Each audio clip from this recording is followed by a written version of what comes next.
श्री स्वामी समर्थ. स्वामी फक्त तुम्हीच या यूट्यूबच्या माझ्या चॅनलवर मी सर्वांचे मनपूर्वक स्वागत करते. कृपया हा व्हिडिओ शेवटपर्यंत पहा आणि आवडला तर लाईक, शेअर आणि सबस्क्राईब करायला विसरू नका.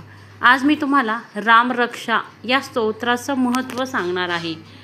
गुरुवारी 26 मार्चला रामनवमी आहे. या रामनवमीच्या पवित्र दिवसापासून तुम्ही रोज संध्याकाळी रामरक्षा स्तोत्र एकदा तरी रोज म्हणू शकता, किंवा तुम्हाला जर म्हणता येत नसेल तर तुम्ही यूट्यूबला मोबाईलवर लावून त्याचं श्रवण जरी केलं तरी त्याचं खूप मोठं असं महत्त्व आहे.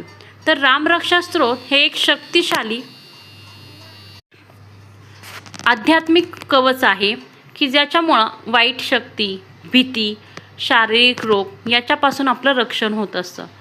स्वतः महादेवांनी बुधकौशिक ऋषींच्या स्वप्नात येऊन त्यांना रामरक्षा स्तोत्र सांगितलं होतं आणि बुधकौशिक ऋषींनी सकाळी पहाटे उठून आहे तसं जसं महादेवांनी स्वप्नात सांगितलं तसं आहे तसं या स्तोत्र लिहिलेलं आहे. याच्यामुळे आपल्या नकारात्मक ऊर्जा नष्ट होते आणि आपल्याभोवती एक सुरक्षा कवच तयार होतं. म्हणून नक्कीच तुम्ही स्वतः रोज एकदा तरी हे रामरक्षा रोज म्हणत जा आणि आपल्या मुलांनासुद्धा ही रामरक्षा म्हणायला शिकवा. भीती, तणाव यापासून याच्यामुळं मुक्ती होते.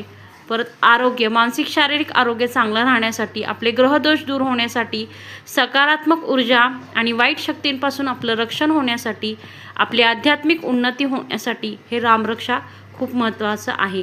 तर नक्की हे रामरक्षा स्तोत्र या रामनवमीपासून रोज एकदा तरी म्हणा आणि त्याचा अनुभव घ्या.